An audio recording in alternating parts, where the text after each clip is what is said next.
Did you know that Samsung Note can now suggest a cover for your Note automatically? On the Samsung Galaxy S26 Ultra, Galaxy AI can help choose a cover design that might match the content of your Note. Here's how to try it. First, open Samsung Note app and open any Note. Tap the three dots at the top right corner.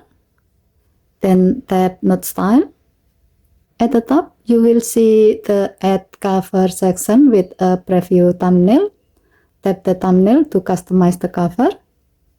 Now you will see several sections like pattern, illustration, and text with content different cover style you can choose from. Inside the text section, tap Suggest New Cover button. Your phone will then suggest a cover based on your Note.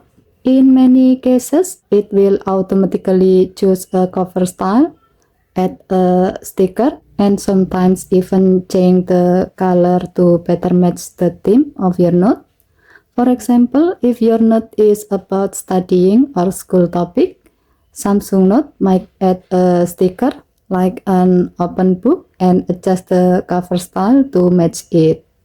If you like the suggested cover, simply tap Apply to save it. And that's how you can quickly personalize your Note using Galaxy AI on the Samsung Galaxy S26 Ultra. Okay, thank you for watching. Please help to like and subscribe. Have a nice day.